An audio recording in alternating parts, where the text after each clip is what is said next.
Apostar é um desejo universal. Afinal, quem não gosta de participar de um joguinho de vez em quando? Mas se essa vontade se torna obsessiva, o que fazer? Que riscos corre o jogador compulsivo?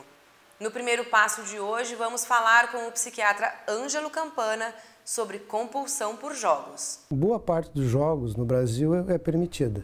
Nós temos loteria esportiva, nós temos loteria federal, nós temos corridas de cavalo, né?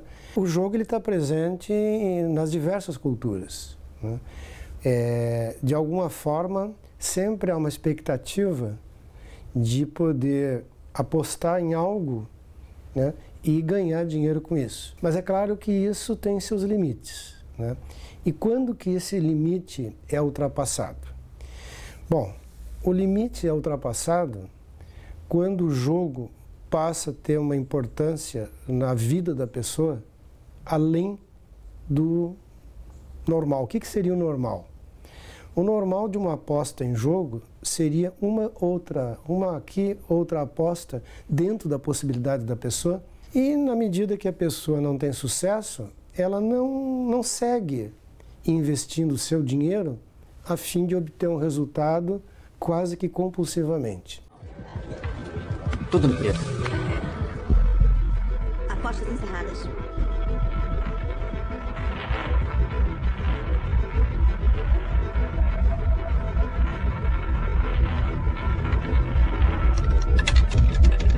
Vermelho 19.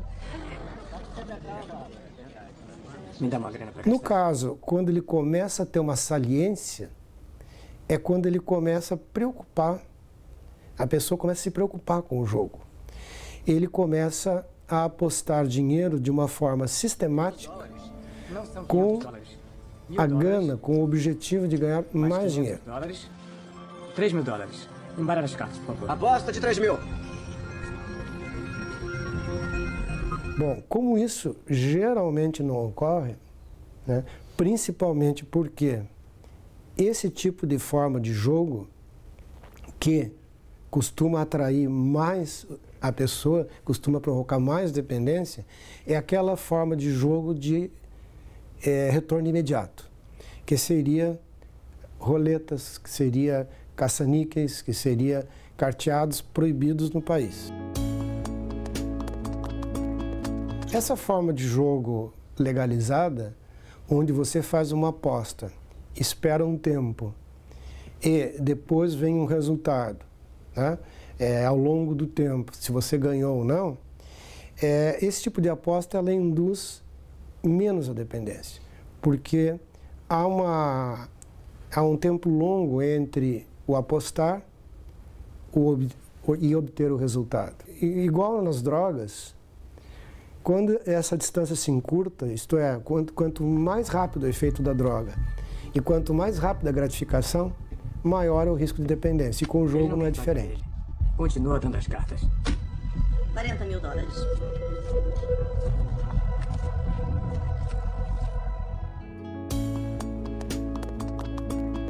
Na medida que a pessoa começa a apostar para buscar o resultado, às vezes consegue, às vezes não consegue. Ela começa a se sentir angustiada quando não pode jogar. Ela frequentemente volta para tentar recuperar prejuízo, né? Muitas vezes ela volta porque está angustiada, porque está deprimida. Também é um motivo de procura, né? E as consequências não são medidas. A pessoa começa a apostar um dinheiro que ela não tem. Uma hora a dívida fica grande demais para ser paga. Você me deve $240 mil e eu quero em 7 dias. Ela começa a criar dívidas para isso, ela começa a elaborar planos para poder pagar essa dívida de jogo. Ela começa muitas vezes a vender pertences. Um relógio em muito bom estado. Por que quer vender? Ou eu não preciso saber das horas, ou eu preciso de dinheiro. Eu tenho que saber se ele... Não, o que você tem que fazer é apresentar uma oferta ou não. Ou usar reservas. E, frequentemente, ela vai depender de outras pessoas para pagar a dívida. tenho fundo suficiente. Minha família está com esse banco desde que meu sogro fundou ele. Agora eu quero 260 mil dólares em dinheiro. Tem certeza que querem dinheiro? O primeiro critério em qualquer transtorno de adição a jogo, ou até também por uso de substâncias psicoativas, é a questão da saliência. Quando aquilo começa a ficar saliente além do observado na cultura local. Não há um perfil bem pré-estabelecido, mas algumas características são encontradas, né? Em geral, dentro dessas características, são pessoas que têm supersticiosas, que têm uma certa negação um pouco dos problemas da realidade. Elas acham que podem adivinhar resultados, elas acham que podem controlar resultados, tipo, eu já sei o resultado desse jogo, né? Então, elas são propensas a isso. Muitas são, na adolescência principalmente, são pessoas impulsivas, são pessoas cheias de energia, são pessoas que se sentem entediadas facilmente, né? Tem uma necessidade muito grande de sucesso, de aprovação dos outros.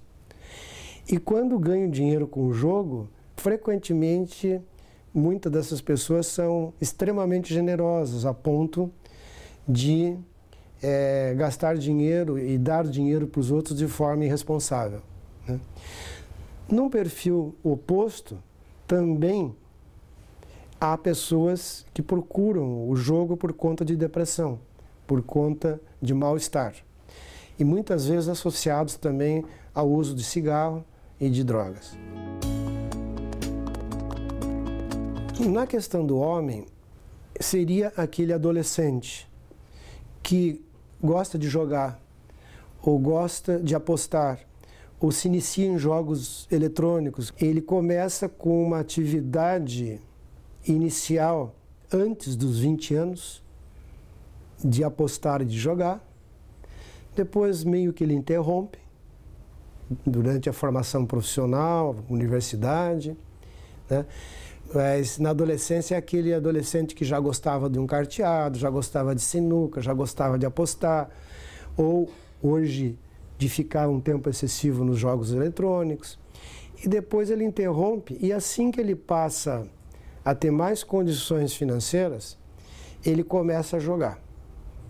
Ele começa a jogar e aí, dentro dos critérios que eu já falei, de uma forma crescente e cada vez mais ocupando espaço na vida dele. Então, no caso do homem, é um processo que pode começar na adolescência, entrar na fase adulta e atingir o seu ápice em torno de 40 anos. Na mulher, ocorre muito frequentemente numa idade mais avançada. Então, o que a gente observa é quando os filhos saem de casa, é quando ela já não está trabalhando, é quando ela está aposentada. Então, ela passa a ocupar parte do seu dia indo a bingos, né? Ela recebe um convite de uma amiga ou de amigas para frequentar um bingo, que o bingo nada mais é do que caça-níqueis, né? E aí, então, ela começa a cada vez mais frequentar esses locais e se torna dependente. Então, no homem, é um processo da adolescência para a fase adulta, e na mulher, em geral, ocorre perto já da terceira idade. Existe uma relação íntima entre esses problemas, tanto é que, no manual diagnóstico psiquiátrico, nós adotamos o manual, o DSM-4, agora o 5, que é da Associação Psiquiátrica Americana. É um manual diagnóstico de doenças psiquiátricas mais usado no mundo, no serviço de pesquisa e ensino. E a versão atual tirou o jogo patológico como uma entidade relacionada a controle de impulsos e colocou junto com o transtorno de uso de substância. Então, quando a gente vai olhar nesse manual diagnóstico, a gente vê transtorno por uso de substâncias, transtorno de adição a jogo. Então, ele está junto. Por quê? Porque o efeito obtido pelo jogo, os transmissores cerebrais que atuam na vigência do jogo e as consequências, o tipo de dependência, são muito semelhantes. Então, normalmente nós encontramos as duas coisas. A gente encontra pessoas que estão envolvidas com álcool e drogas e também com o jogo, e pessoas que, ao começar a jogar, também começam a ficar dependentes de tabaco e álcool principalmente. Isso colabora para um aumento da dependência de ambas as substâncias, né? O álcool e o jogo, como também acredito que é uma atitude esperta dos cassinos em oferecer álcool para aumentar o descontrole da pessoa na hora do jogo, diminuir a crítica da pessoa. E também encontramos um bom número de pessoas com depressão, pessoas com transtorno de ansiedade, principalmente.